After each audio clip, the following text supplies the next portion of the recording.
नमस्कार दोस्तों, स्वागत है आपका आपके अपने यूट्यूब चैनल एग्ज़ाम बाइट पर।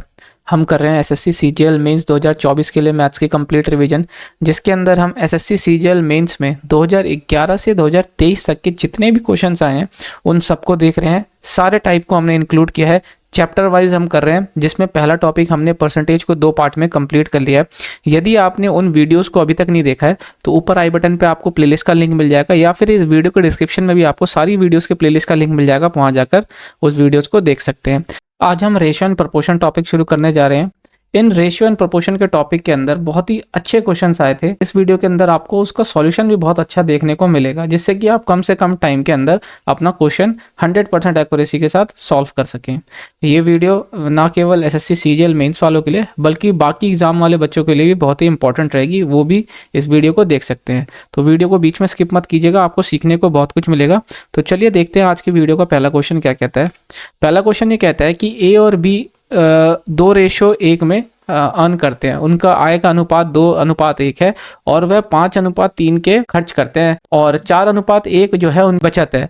यदि ए और बी दोनों की कुल मासिक बचत 5,000 रुपये है तो हमें बी की मासिक आय बतानी है। तो आप यहाँ पे देखिए कि जो इनकी बचत दे रखी है वो 4:1 दे रखी है ना।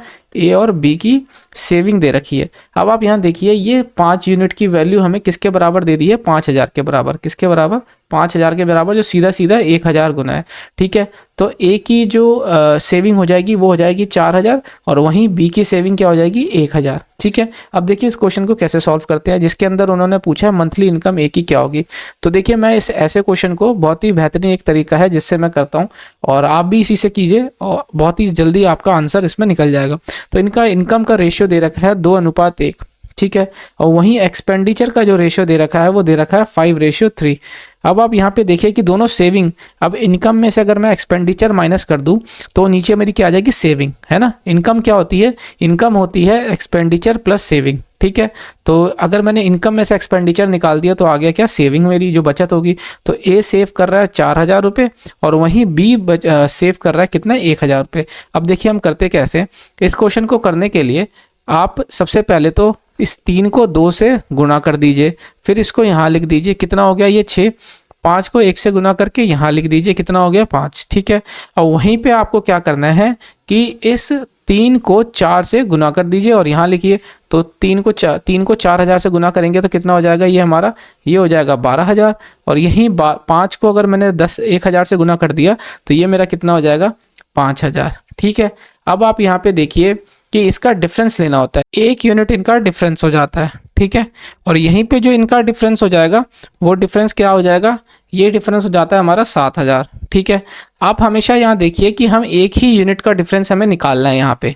ठीक है, अगर मान लेते हैं यहाँ 2 यूनिट का डिफरेंस आ जाता तो हम फिर उसका 1 यूनिट निकालने के लिए यहाँ पे जो आया उसको 2 से डिवाइड कर देते। तो यहाँ ऑलरेडी 1 यूनिट का हमें डिफरेंस चाहिए और 1 यूनिट की ही यहाँ पे डिफरेंस आया है, तो यही हमें निकालना होता है। तो 1 यूनिट की वैल्यू कितनी आ गई, 7,000 रुपये। अब देखिए पूछता क्या है, अब ये पूछता है कि बी की मंथली इनकम। तो बी की मंथली इनकम क्या है, दे रखी है 1 अनुपात में। इसका मतलब बी की मंथली इनकम कितनी होगी, 7,000। तो इसका सही आंसर क्या हो जाएगा, ऑप्शन ए इसका सही आंसर हो जाएगा 7,000 रुपीज़। आशा करता हूँ आपको समझ आया होगा।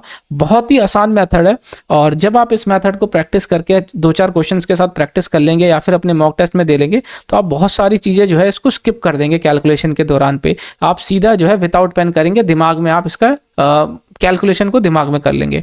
तो चलिए देखते हैं अगला क्वेश्चन क्या कहता है। अगला क्वेश्चन ये कहता है कि अमित तथा वीरी की वार्षिक आय 3:2 में दे रखी है, जबकि उनका खर्चा 5:3 में दे रखा है। तो ये देखिए ये क्वेश्चन सेम है, जिसके अंदर अगर वो दोनों 1,000 रुपये सेव करते हैं। ठीक है, इस वाले क्वेश्चन के अंदर हमें ये वाला पार्ट स्किप कर रखा है, तो इस वाले में भी सेम क्वेश्चन है। तो ये क्वेश्चन मैंने आपके लिए एज अ होमवर्क रखा है कि आप इसका आंसर जरूर कमेंट सेक्शन में बताइएगा कि इसका क्या आंसर रहेगा। ठीक है ना, सेम क्वेश्चन है, प्रैक्टिस जरूर कीजिएगा। अगला क्वेश्चन देखते हैं। अगला क्वेश्चन ये कहता है कि ए और बी की मासिक आय 8:5 है और जबकि उनकी मासिक व्यय 5:3 है, ठीक है। और यदि उन्होंने क्रमशः 12,000 रुपये और 10,000 रुपये की मासिक बचत की तो उसकी मासिक आय में अंतर कितना होगा ये बताइए। तो देखिए इसको मैं करके दिखाता हूँ आपको। ए और इसका इनकम जो दे दिया है वो सेम क्वेश्चन है ये, बट इसको मैं आपको करता हूँ। मैंने 2 क्वेश्चन इसलिए रखे थे कि आपको ये ना लगे कि उस मेथड से कैसे निकाला जाएगा। यहाँ एक्सपेंडिचर आ गई है और यहाँ सेविंग आ गया है, ठीक है ना। तो देखिए अब आप यहाँ पे क्या करेंगे, 8 तिया 24 हो जाएगा और ये 5 पंजे 25 हो जाता है, ठीक है। अब यहाँ पे सेविंग देखिए, यहाँ ये 12,000 सेविंग कर रहा है और ये 10,000 सेविंग कर रहा है। तो 12 को अगर मैं 3 से इधर गुणा करता हूँ तो ये 36,000 हो जाता है। कितना हो जाता है, 36,000 सॉरी। और इसको तो मैं कर दूंगा 10 को 5 से, तो ये हो जाएगा मेरा 50,000, ठीक है ना। तो इसका डिफरेंस कितना आ जाएगा, इसका डिफरेंस आ जाएगा मेरा 14,000, ठीक है। 14,000 मेरा डिफरेंस आ गया और यहाँ पे कितना यूनिट का डिफरेंस आ गया, 1 यूनिट का। तो अब क्या पूछता है, then difference in their monthly income. तो मंथली इनकम के बीच का डिफरेंस, तो देखिए 8:5 है, तो इनका डिफरेंस कितना है 3, और 1 की वैल्यू कितनी आ गई है 14,000, तो 3 की वैल्यू कितनी आ जाएगी, सीधा सीधा गुना हो जाएगा। ये मेरा कितना हो गया 42, यानी कि 42,000 रुपये। तो इसका सही आंसर क्या हो जाएगा, ऑप्शन बी। था ना सॉल्यूशन मजेदार। मेथड भी बहुत अच्छा है ये, इससे आपका कैलकुलेशन भी देखिए कितनी फास्ट हो रही है। 1 मिनट के अंदर अंदर आपने क्वेश्चन को सॉल्व कर लिया। आशा करता हूँ आपको समझ आया होगा। अगला क्वेश्चन देखते हैं। अगला प्रश्न कहता है कि P जो है इनवर्सली प्रोपोर्शनल है Q और R के प्रोडक्ट के, ठीक है। तो देखिए इनवर्सली प्रोपोर्शनल का मतलब क्या होता है, ये हो गया ऐसे, ये आ जाएगा हमारा।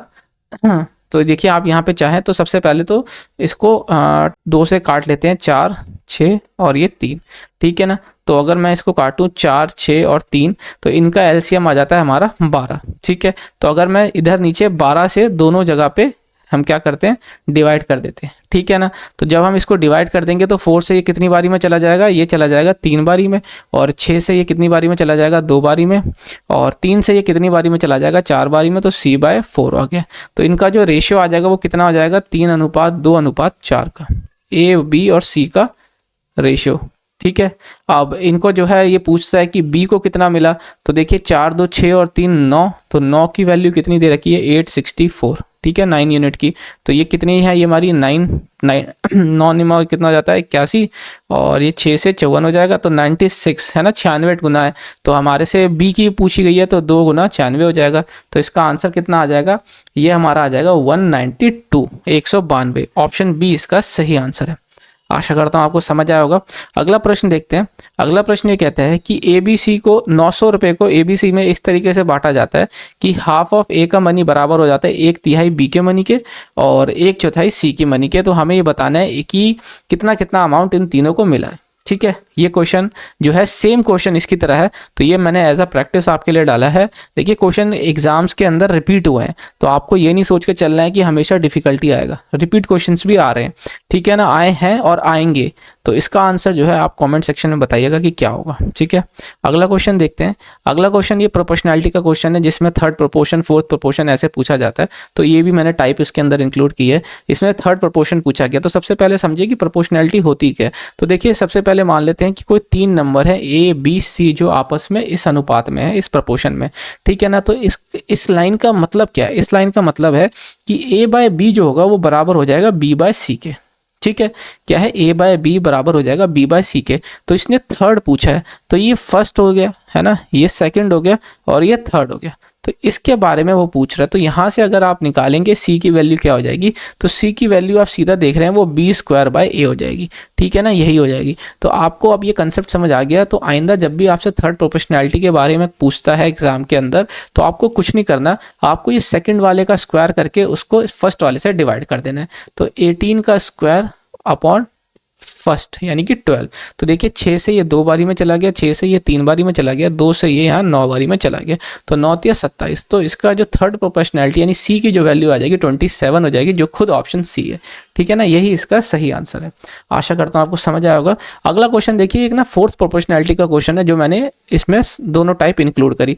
तो आप यहाँ देखिए 4th प्रोपोर्शनैलिटी का मतलब क्या है कि ये 4 नंबर है जो इस प्रकार अनुपात में है। तो इसका मतलब क्या हुआ, इसका मतलब ये हो जाता है कि A/B जो है वो बराबर हो जाता है C/D के, ठीक है, यही होता है इसका मतलब। अब ये फर्स्ट है, ये सेकंड है, ये थर्ड है और ये फोर्थ है। ठीक है, तो यहाँ पे फोर्थ पूछा गया है, तो हमें ये वाले के बारे में पूछा गया है, इसका निकालना है। तो यहाँ से अगर हम देखें डी की वैल्यू क्या आ जाएगी, डी की वैल्यू बी इंटू सी बाय ए आ जाएगी। ये आप हमेशा कंसेप्ट ध्यान रखें। तो जब भी फोर्थ प्रोपोर्शनैलिटी के बारे में क्वेश्चन में पूछा जाए तो हमें लास्ट के ये दो नंबर है, इनका प्रोडक्ट, इनका गुणा करना है। ठीक है, और इसको भाग दे देना है किससे, पहले वाले से। ठीक है ना, ये हो जाएगा। अब अगर आप यहाँ पे देखें, ठीक है, अब यहीं पे अगर हम ये प्रोपोर्शनैलिटी का साइन हटा देते हैं तो एक कांस्टेंट का साइन आ जाता है के, जिसको हम मान लेते हैं। ठीक है, अब आप यहाँ देखिए क्यू की वैल्यू क्या दे रखी है, क्यू की वैल्यू दे दी है। यहाँ से अगर मैं के की वैल्यू निकालना चाहूँ तो क्या हो जाएगी, वो पी क्यू आर का प्रोडक्ट हो जाएगी। ठीक है, जब ये यहाँ जाएगा तो अगर मैं यहाँ से k की वैल्यू निकालूँ तो क्या आ जाएगी, p की वैल्यू 75, q की वैल्यू दे रखी है 6 और r की वैल्यू दे रखी है 12। तो जब आप इसको मल्टीप्लाई कर देंगे तो ये आ जाएगा हमारा कितना, ये 450 और फिर ये 12 हो जाएगा।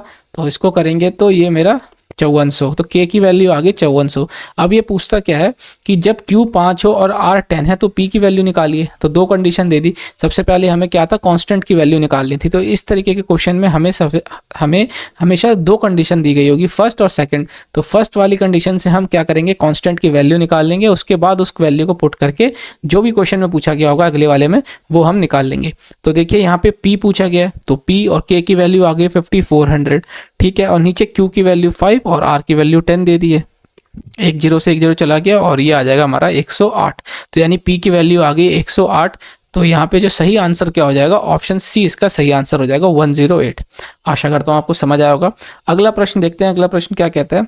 अगला प्रश्न देखिए, कहता है कि 864 को ए बी सी के अंदर इस तरीके से डिवाइड किया जाता है कि 8 टाइम ए का शेयर बराबर हो जाता है 12 टाइम बी के शेयर के, और वही जो होता है वो बराबर हो जाता है किसके, 6 टाइम सी के शेयर से। तो देखिए इसको लिखेंगे कैसे, 8 टाइम ए का शेयर ये बराबर हो जाता है 12 टाइम बी के शेयर के, और ये इसके बराबर किसके बराबर हो जाता है, 6 टाइम सी के शेयर के। तो देखिए सबसे पहले इनका अनुपात निकाल लीजिए। तो 8, 12 और 6 का एलसीएम क्या होता है ना। अगर आप एलसीएम निकालें 8, 12 और 6 का, तो ये आ जाता है हमारा कितना, कि इसको हम कैसे निकालेंगे। तो अगर मैं इसको 3 से काट दूं, 3 से 6 बारी में, 3 से 3 बारी में, ठीक है, 3 से ये 9 बारी में, 3 से 1 बारी में, और यहाँ पे 7 से अगर मैं काट दूं, 7 से ये 9 बारी में चला जाएगा, 7 से 1 बारी में, और ये 7 या 21, तो 9 से ये 1 बारी में यहाँ चला गया, और ये 7 बारी में। ठीक है ना, तो ये 7 या 21 यानी फर्स्ट यूनिट डिजिट 1 आ रही है हमारी, जो कि ऑप्शन सी एकमात्र ऑप्शन है जिसमें यूनिट डिजिट 1 आ रहा है। तो इसको हमने यूनिट डिजिट के कंसेप्ट से कर लिया, हमें आगे मल्टीप्लाई नहीं करना। ठीक है, तो ऑप्शन सी इसका सही आंसर है 221। आशा करता हूँ आपको समझ आया होगा। अगला प्रश्न देखते हैं। अगला प्रश्न देखिए, कहता है कि राम को अंग्रेजी में विज्ञान की अपेक्षा दुगना अंक मिले। ठीक है, तो राम को अंग्रेजी में विज्ञान की अपेक्षा दुगना अंक मिले हैं, तो इंग्लिश में जो है उसको साइंस के मुकाबले दुगने अंक मिले, ये हमने पहली कंडीशन यहाँ लिख ली। ठीक है, अब आप यहाँ देखिए कि वो कहता क्या है। उसके बाद वो कहता है कि उसके अंग्रेजी, विज्ञान तथा गणित के कुल प्राप्त अंक 180 थे। फिर कहता है कि तद अनुसार यदि अंग्रेजी तथा गणित का प्राप्त अंकों का अनुपात 2:3 है तो उसके विज्ञान में प्राप्त अंक कितने होंगे वो हमें बताने हैं। तो यहाँ पे इंग्लिश और मैथ्स का जो रेशियो दे दिया है वो कितना दे दिया है, 2:3। अब यहाँ से इंग्लिश और साइंस का जो रेशियो आ जाएगा वो कितना आ जाएगा, वो आ जाएगा 2:1। तो देखिए इंग्लिश का यहाँ पे 2 है रेशियो और यहाँ भी 2 है, तो इसका मतलब हमें रेशियो बराबर करने की ज़रूरत नहीं है। अब यहाँ पे देखिए किसकी बात होती है, बात हो रही है उसकी इंग्लिश, साइंस और मैथ्स के मार्क्स की, जो कि उसको टोटल 180 मिले। तो इंग्लिश है 2, साइंस है 1 और मैथ्स है कितना, 3। तो इनको जब हम बराबर कर देंगे तो ये किसके बराबर आ रहा है, 180। तो यानी कि 3, 2, 5 और ये 6, तो 6 यूनिट के बराबर कितनी आ गई, 6 यूनिट की वैल्यू दे रखी है 180, जो कि सीधा सीधा 30 गुना है। और यहाँ पूछता क्या है कि उसके विज्ञान के अंक की बात बतानी है विज्ञान में। तो विज्ञान के अनुपात कितना है उसका, 1। तो यानी कि 1 की वैल्यू निकाल ली हमने 30। तो इसका सही आंसर क्या है, ऑप्शन ए 30 इसका सही आंसर हो जाएगा। आशा करता हूँ आपको समझ आया होगा। अगला प्रश्न देखते हैं। अगला प्रश्न कहता है कि यदि ए ने x रन बनाए हों और b ने y रन तथा c ने z रन बनाए हों, ठीक है, और x और y का अनुपात 3:2 दे दिया है और y और z का अनुपात 3:2 दे दिया है, और a b c की कुल रन संख्या हमें दे दी है 342। तो हमें बताना है कि उन्होंने कितने रन बनाए तीनों ने। तो इसको हम रेशियो को देखिए आप इसको कैसे कर सकते हैं, और x अपॉन y की अगर हम बात की जाए तो x, y और z इसको आप दो तरीके से कर सकते हैं, या तो रेशियो को बराबर कर लीजिए या फिर सीधा इनके रेशियो को इनके नीचे लिख लीजिए, जैसे ये 3:2 हो गया और y और z भी 3:2 हो गया, इस तरीके से, ठीक है ना। अब आपको पता है हम कैसे करते हैं, ये भी यहाँ 2 हो जाता है, यहाँ 3 हो जाता है। जिसकी ब्लैंक जो होता है, जिस डिजिट के आगे जिस डिजिट के पीछे होता है वही नंबर उनके ब्लैंक में आ जाता है। तो ये 9 हो जाएगा, यहाँ 6 हो जाएगा और यहाँ 4 हो जाएगा। तो एक्स वाई जेड ने किस अनुपात में रन बनाए, 9:6:4। तो जब हम इसको जोड़ लेंगे तो ये 6 4 10 और ये 19। तो ये 19 की वैल्यू कितनी दे रही है क्वेश्चन में, 342 दे रखी है, ठीक है, जो सीधा सीधा कितना 18 गुना दे रखी है। तो अब यहाँ पे देखिए पूछ रहा है एक्स ने कितने रन बनाए, तो 18 को जब हम 9 से गुना करते हैं तो ये हमारा 162 आ जाता है। तो सबसे पहला ऑप्शन जो दिख रहा है ऑप्शन बी 162 जिसमें है नंबर वो यही है। तो इसका सही आंसर क्या हो जाएगा, ऑप्शन बी। हमें आगे सॉल्व करने की ज़रूरत नहीं है, टाइम वेस्ट हमें नहीं करना एग्जाम में। अगला क्वेश्चन देखिए, अगला क्वेश्चन क्या है, हो सकता है कि अगला क्वेश्चन कहता है कि 126 रुपये 50 पैसे को ABC में 2:5:4 में इस तरीके से भाग दिया जा मतलब डिवाइड कर दिया जाता है। तो हमें क्वेश्चन में पूछ रहा है कि B A से कितना ज़्यादा, ये हमें बताना है। तो देखिए सेम ऐसी क्वेश्चन है, रेशियो का क्वेश्चन है, जिसके अंदर इसमें रन डिवाइड हुए और इसके अंदर हमने पैसा डिवाइड किया। तो इसका आंसर जो है आप कॉमेंट सेक्शन में बताइएगा, एक तरीके से प्रैक्टिस है ये आपके लिए कि इसका सही आंसर क्या होगा, ठीक है। और कितना टाइम लगा आपको इस क्वेश्चन को सॉल्व करने में, क्योंकि इसके अंदर थोड़ी सी कैलकुलेशन दिख रही है, थोड़ी सी, क्योंकि डेसिमल इंक्लूड है। तो देखिए अब अगला क्वेश्चन क्या कहता है, अगला क्वेश्चन ये कहता है कि 3x - 2y और रेशियो 2x + 3y जो दे रखा है वो 5:6 दे रखा है, ठीक है, और हमें इसकी वैल्यू निकालनी है। तो अब आप देखिए यहाँ पे हम क्या कर सकते हैं कि ये 3x, देखिए इसके अंदर तो अगर आप इस ऐसे क्वेश्चंस को मेंस के अंदर डील कर रहे हैं तो मुझे आशा लगता है कि ये क्वेश्चन आपको आएगा। कैसे करते हैं, सबसे पहले हम सीधा इसको मल्टीप्लाई करते हैं इस वाली डिजिट्स, इस वाली एक्सप्रेशन से। तो ये कितना हो जाएगा, 6 × 18x हो जाता है और ये 12y हो जाता है, ठीक है। और इस वाले को मैं इससे कर दूं तो ये 10x हो जाएगा और ये 15y हो जाएगा, ठीक है ना। तो आप देखिए यहाँ से x को अगर हम एक साइड लेके जाएंगे तो ये 18 में से 10 गया तो ये 8x आ गया, और यहाँ जब ये प्लस हो जाएगा तो ये कितना हो जाता है 27y। तो x अनुपात y की अगर वैल्यू निकाले तो कितना हो जाता है 27/8। तो आप इस वाली कैलकुलेशन को भी माइंड में करके विदाउट पेन आप सीधा जो है यहाँ से लिखना शुरू कर सकते हैं एग्जाम में, और अधिकतर बच्चे यही करते होंगे, ठीक है। अब यहाँ पे देखिए x का क्या आ गया 27 और y का रेशियो क्या आ गया, x और y का 27:8। यहाँ पे अगर आप इनमें कोई भी कांस्टेंट k लेके चलेंगे तो यहाँ से सब जगह से k बाहर आके कट जाएगा, तो हम यहाँ पे कांस्टेंट को नहीं लेंगे कि ये रेशियो में है ना, तो कांस्टेंट में आता है, तो हम सीधी वैल्यू पुट कर देंगे। तो देखिए इसका अगर हम क्यूब रूट निकालते हैं, ठीक है ना, तो क्या हो जाएगा, इनका क्यूब रूट ये 3 और 2 हो जाता है, ठीक है। तो ये 3 2 5 हो गया और नीचे 3 में से 2 गया 1 हो गया, तो यानी कि 5/1 इसका आंसर हो गया। तो आंसर क्या आ जाएगा, ऑप्शन बी इसका सही आंसर हो जाएगा। आशा करता हूँ आपको समझ आया होगा। अगला प्रश्न देखते हैं। अगला प्रश्न ये कहता है कि एक स्कूल के अंदर लड़के और लड़कियों का जो अनुपात दे रखा है वो 4:3 दे दिया है, ठीक है। और कुछ दिन के बाद 30 लड़कियों ने स्कूल को ज्वाइन किया, लेकिन कुछ लड़कों ने स्कूल छोड़ दिया, जिसकी वजह से लड़के और लड़कियों का जो अनुपात हो गया वो 7:6 हो गया। तो हमें बताना है कि कितने लड़कों ने स्कूल को छोड़ा। तो देखिए बॉयज़ और गर्ल का अनुपात हमें 4:3 दे रखा है, ठीक है, ये हमें गिवन है, ठीक है ना। अब यहाँ पे देखिए ये 7 की वैल्यू क्या दे रखी है, ये 7 की वैल्यू हमको दे रखी है 1554, ठीक है। तो ये कितने गुना है, आप इसको देखेंगे तो ये सीधा 222 गुना है, ठीक है। तो यहाँ पे अगर मैं ये 222 गुना लड़के और लड़कियों की संख्या निकालने के लिए कर दूं तो ये कितना हो जाएगा, ये 888, ये 666, ठीक है। अब यहीं पे दे दिया है क्या कि 30 लड़कियों ने स्कूल को ज्वाइन किया, ठीक है। तो लड़कियों ने 30 स्कूल को ज्वाइन किया तो ये हो गया 696, ठीक है। अब यहीं पे कुछ लड़कों ने स्कूल को छोड़ा, ये हमें नहीं पता, लेकिन जिसकी वजह से इनका अनुपात क्या हो गया था, 7:6 हो गया था ना लड़के लड़कियों का। तो देखिए 6:6 रेशियो की वैल्यू 696 दे रखी है, जो सीधा कितना है 116 गुना है। तो ये 7 की वैल्यू भी 116 गुना हो जाएगी, ठीक है। तो जब 7 की वैल्यू को 116 करेंगे तो ये 2 हो जाएगा और ये 18, तो 812 हो गया, है ना, 812। तो देखिए 888 से 812 लड़के हो गए, तो ये कितने लड़के निकले, तो ये लड़के निकले हैं कितने, 76, यहाँ पे सीधा आ गया। तो जो लड़के निकले स्कूल से वो कितने थे, 76। तो ऑप्शन ए इसका सही आंसर है। आशा करता हूँ आपको समझ में आया होगा। 76 सही आंसर है इसका। और मेंस के अंदर इसी तरीके क्वेश्चंस को इतनी तेज ही आप करें तो सही रहेगा, कम से कम टाइम में आपने आंसर निकाल लिया, कोई दिक्कत की बात नहीं है, ठीक है ना।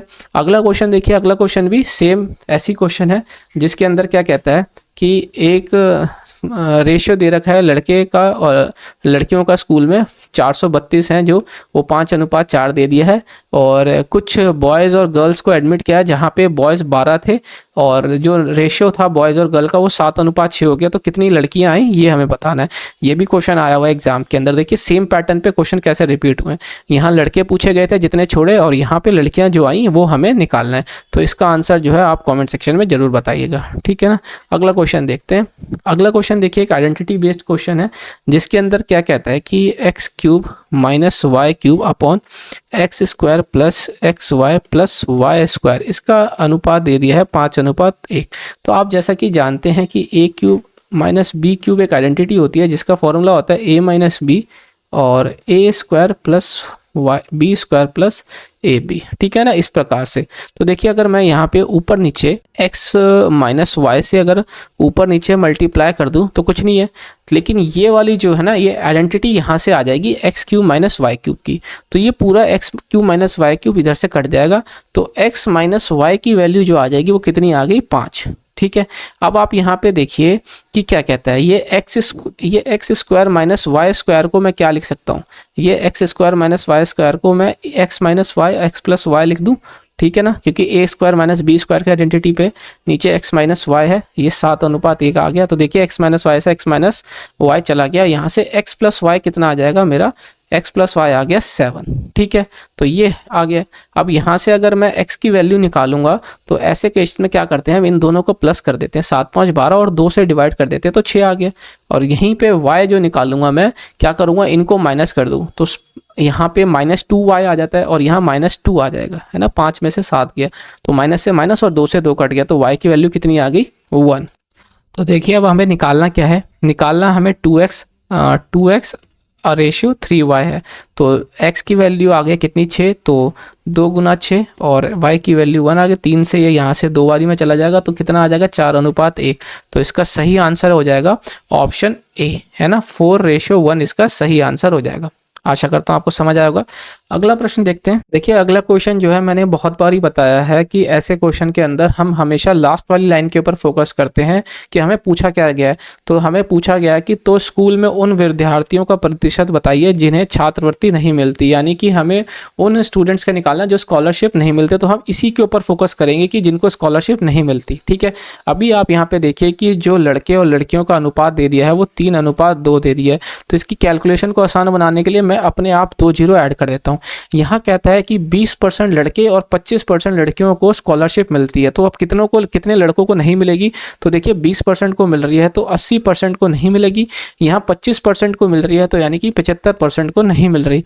तो 300 का अगर हम 80% निकालेंगे तो 240 हो जाता है और 200 का अगर हम 175% निकालते हैं तो ये कितना हो जाता है हमारा 150। तो ये वो है जिनको स्कॉलरशिप नहीं मिल रही है और यही हमें निकालना है। हम इसके ऊपर नहीं कि पहले 20% निकाल के फिर माइनस करेंगे, नहीं। तो अब यहाँ पे हम इसको प्लस कर लेते हैं। तो जब हम इसको प्लस कर लेंगे तो ये 390 हो गया। अब परसेंटेज में निकालना है तो हमें ये 302 500, ठीक है, और 100 से गुना कर देते हैं। तो देखिए 2 जीरो से 2 जीरो चला गया और जब इसको काटेंगे तो ये 78% आ गया। तो 78% ऐसे बच्चे हैं, लड़के लड़कियां जिनको स्कॉलरशिप नहीं मिल रही। तो यही हमारा इसका सही आंसर है, ठीक है। ऑप्शन बी हमारा सही आंसर हो जाएगा। अगला प्रश्न देखिए क्या कहता है। अगला प्रश्न एक बहुत ही बेहतरीन प्रश्न है जिसके अंदर कहता है कि एक कलर पिक्चर है जिसमें ब्लू और येलो कलर है। तो ब्लू और येलो कलर जो यूज़ किया गया है वो 4:3 में। यदि उस पिक्चर को 2 आधे हिस्से में बांट दे तो ऊपर वाले आधे हिस्से में ब्लू और येलो कलर जो है 2:3 है। तो नीचे वाले में ब्लू और येलो कलर कितना होगा ये हमें बताना है। तो देखिए मैंने इसको कैसे करना है, कैसे करता हूँ इस क्वेश्चन को, blue ratio blue plus yellow, ये मैं इस तरीके से इसको मैं लेके चलता हूँ, यानी है ना ब्लू का कलर और ये टोटल। आप चाहें तो ऊपर येलो भी ले सकते हैं। तो हम कोई एक कलर ऊपर लेके नीचे टोटल में करेंगे। तो देखिए सबसे पहले ऊपर वाले हिस्से में क्या है 2:3। तो यानी कि अगर मैं 2 ब्लू ले लूँ ऊपर और टोटल नीचे क्या हो जाएगा जाएगा 2 और 3 5, ठीक है ना। और ये हमारा यहाँ पे x है, ठीक है। तो अब यहाँ देखिए कि जो टोटल पेंटिंग है उसके अंदर कलर क्या है, 4:3 का। तो अगर मैं ब्लू ऊपर ले लूँ तो नीचे क्या हो जाएगा, 4 और 3 7, ये हो गया। अब आप इसको माइनस करेंगे कि 4:7 माइनस 2:5, तो ये 5 का 20 हो गया, 7 दूना 14, है ना। 20 में से 14 गया 6/35, ये इसका आ गया। अब यहाँ पे देखिए जो ये रेशियो आएगा वो इस, है ना, वो क्या होगा कि इससे छोटा और इससे बड़ा होगा। तो यानी कि अभी ये बड़ा है तो अब यहाँ पे ये बड़ा हो जाएगा, तो x-4/7, ठीक है। क्या हो जाएगा ये x-4/7। और आप यहाँ पे एक चीज़ और देखिए कि ये अपर और लोअर की बात हो रही है, तो दोनों का इक्वल बांटा है, तो इनका अनुपात भी क्या हो जाएगा, 1:1, ठीक है ना। अगर एक तरीके से देखा जाए, क्योंकि ये हाफ बोला गया है, अपर हाफ और लोअर हाफ, ठीक है। तो ये कितना हो गया, 1:1। तो जब यहाँ पे 1 का जो रेशियो आ रखा है वो 6/35 आ रखा है, तो यहाँ पे भी क्या आ जाएगा, 6/35। तो x-4/7 की वैल्यू कितनी बराबर हो जाएगी, 6/35 की। तो यहाँ से x की वैल्यू हम आराम से निकाल लेंगे, 6/35, यहाँ प्लस हो जाएगा 4/7, ऊपर नीचे 5 से इंटू कर लेते हैं 35 बनाने के लिए, और ये 5 4 20 हो जाता है, और 20 20 और 6 26, तो 26/35 ये आ गया हमारा क्या, ये x की वैल्यू, जिसमें से 26 क्या है, 26 है ब्लू, ठीक है। और हमें येलो निकालने के लिए तो अब इस 35 में से 26 को माइनस कर देंगे, क्या हो जाएगा 9। तो ब्लू रेशियो येलो का जो अनुपात आ जाएगा वो 26:9 आ जाएगा, जो कि ऑप्शन सी इसका सही आंसर है, जो लोअर हाफ में होगा। आशा करता हूँ आपको समझ आया होगा, और बहुत ही बेहतरीन सॉल्यूशन था। आज के लिए बस इतना ही, और इसके बाकी क्वेश्चन अगले पार्ट में करेंगे। अगर वीडियो अच्छी लगी तो इस वीडियो को लाइक और चैनल को सब्सक्राइब करना मत भूलिएगा। तो तब तक के लिए एग्जाम बाइट चैनल को देखने के लिए बहुत बहुत धन्यवाद।